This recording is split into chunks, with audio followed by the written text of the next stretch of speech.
अन्नपूर्णा माता की व्रत कथा। काशी निवासी धनंजय की पत्नी का नाम सुलक्षणा था।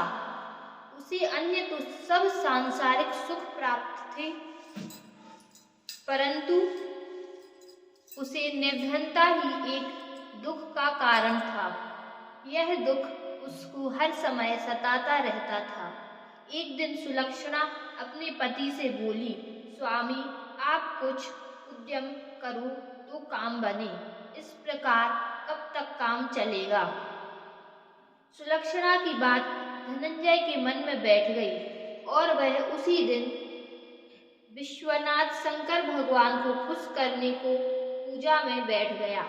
वह कहने लगा, हे देवाधिदेव विश्वेश्वर, मुझे पूजा पाठ कुछ आता नहीं है, केवल तुम्हारे भरोसे बैठा हूँ।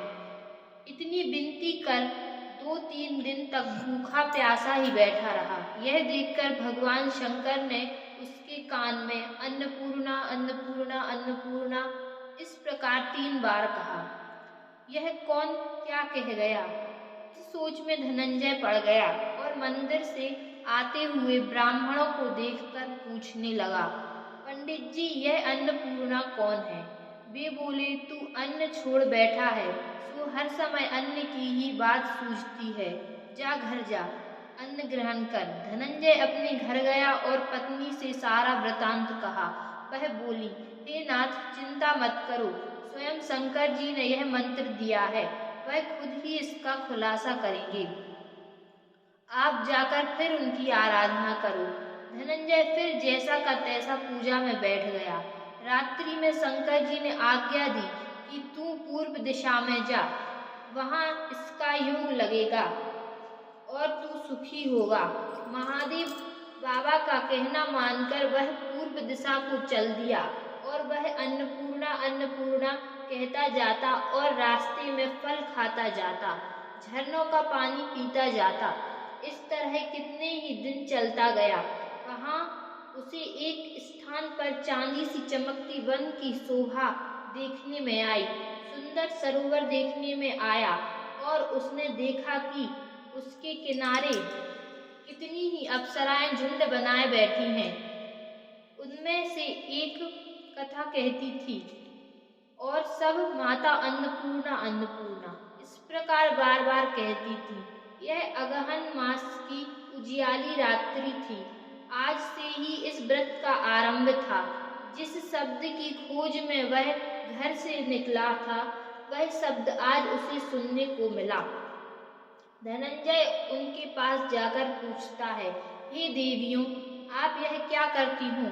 वे बोली, हम माता अन्नपूर्णा का व्रत करती हैं। धनंजय बोला, व्रत करने से क्या होता है? यह किस दिन कब किया जाए, यह समझाकर मुझसे कहो। वे कहने लगी, इस व्रत को सभी कर सकते हैं। 21 दिन तक के लिए 21 गांठ का सूत्र लेना।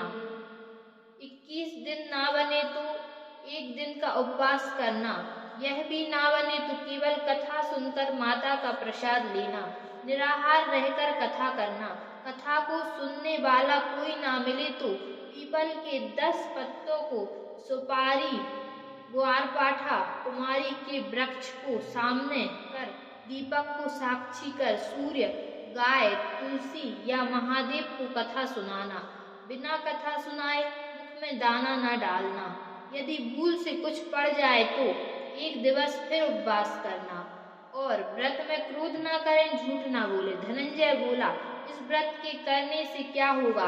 वे कहने लगी, इसके करने से अंधों को नेत्र मिले, लूलों को पांव मिले, निर्धन के घर धन आवे, बांझ को संतान मिले, मूर्ख को विद्या आवे। जो जिस कामना से व्रत करे, माता उनकी इच्छा पूरी करती हैं। धनंजय बोला, बहनों, मेरे पास भी धन नहीं, विद्या नहीं, कुछ भी तो नहीं है।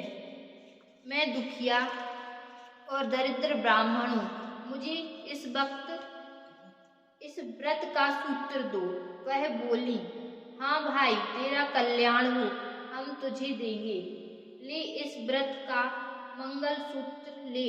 तब धनंजय ने व्रत किया और पूरा हुआ। तभी सरोवर में से 21 खंड की स्वर्ण सीढ़ी हीरा मोती जड़ी हुई प्रकट हुई। धनंजय अन्नपूर्णा अन्नपूर्णा कहता जाता था। इस प्रकार कितनी ही सीढ़ियां उतर आया तो क्या देखता है कि करोड़ों सूर्य के समान प्रकाशमान अन्नपूर्णा जी का मंदिर है। उसके स्वर्ण सिंहासन पर अन्नपूर्णा विराजमान है।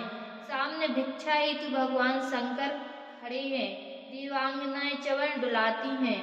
कितनी ही हथियार बांधे पहरा देती हैं। धनंजय दौड़कर माता के चरणों में गिर पड़ा। माता उसके मन का क्लेश जान गई। धनंजय कहने लगा, माता आप तो अंतर्यामी हो, आपको अपनी दशा क्या बताऊं। माता बोली, तूने मेरा व्रत किया है, अब संसार तेरा सत्कार करेगा। माता ने धनंजय की जीभा पर बीज मंत्र लिख दिया। अब तो उसके रोम रोम में विद्या प्रविष्ट हो गई। इतने में क्या देखता है कि वह काशी विश्वनाथ के मंदिर में खड़ा हुआ है। तत्पश्चात माता का वरदान लेकर धनंजय अपने घर आया और सुलक्षणा से सब बात कही। माता जी की कृपा से उसके घर में असीम संपत्ति उमड़ने लगी। छोटा घर बहुत बड़ा गिना जाने लगा। जैसे शहद के छत्ते में मक्खियां जमा होती हैं, उसी प्रकार अनेक सगे संबंधी आकर उसकी बड़ाई करने लगे। वह कहने लगे कि इतना धन, इतना बड़ा सुंदर घर, लेकिन संतान नहीं, तो इस कमाई का कौन भोग करेगा। सुलक्षणा के संतान नहीं है, इसलिए तुम दूसरा विवाह करो। अनिच्छा होते हुए भी धनंजय को दूसरा विवाह करना पड़ा। सती सुलक्षणा को सौत का दुख उठाना पड़ा। इस तरह दिन बीतते गए। फिर अगहन मास आया और नए बंधन में बंधे पति से सुलक्षणा ने कहलवाया कि व्रत के प्रभाव से हम सुखी हुए हैं। सुलक्षणा की बात सुनकर धनंजय उसके यहाँ आया और व्रत में बैठ गया। नई वधू को इस बात की खबर नहीं थी। वह धनंजय के आने की राह देख रही थी। दिन बीतते गए और व्रत पूरा होने में 3 दिवस रहे कि नई पत्नी को खबर मिली। उसके मन में ईर्ष्या की ज्वाला दहक रही थी। वह सुलक्षणा के घर पहुंची और झगड़ा करके धनंजय को अपने साथ ले आई और नए घर में आकर धनंजय को थोड़ी देर के लिए निद्रा ने आ दबाया। उसी समय नई पत्नी ने उसके व्रत का सूत्र तोड़कर अग्नि में फेंक दिया। अब तो माताजी बड़ी क्रोधित हुई। घर में अकस्मात आग लग गई। सब कुछ जलकर राख हो गया। सुलक्षणा जान गई और पति को फिर अपने घर ले आई। नई पत्नी रूठकर पिता के घर जा बैठी। पति को परमेश्वर मानने वाली सुलक्षणा बोली, हे नाथ, आप घबराना नहीं। माता जी की कला अलौकिक है। पुत्र को पुत्र हो जाता है, पर माता को माता नहीं होती। आप माता में श्रद्धा रखें, फिर आराधना शुरू करो, वे अवश्य हमारा कल्याण करेंगी। धनंजय ने फिर माता अन्नपूर्णा का व्रत किया। फिर वही सरोवर व सीढ़ी प्रकट हुई। उसमें वह अन्नपूर्णा माँ कहकर उतर गया। वहां माता जी के चरणों में रुदन करने लगा। माता प्रसन्न होकर बोली, यह मेरी स्वर्ण की मूर्ति ले जा और इसका पूजन करना, तू फिर सुखी हो जाएगा। जाओ, तुमको मेरा आशीर्वाद है। तेरी स्त्री सुलक्षणा ने श्रद्धा से मेरा व्रत किया है, उसको मैंने पुत्र दिया। धनंजय ने आंखें खोली और खुद को काशी विश्वनाथ के मंदिर में खड़ा पाया।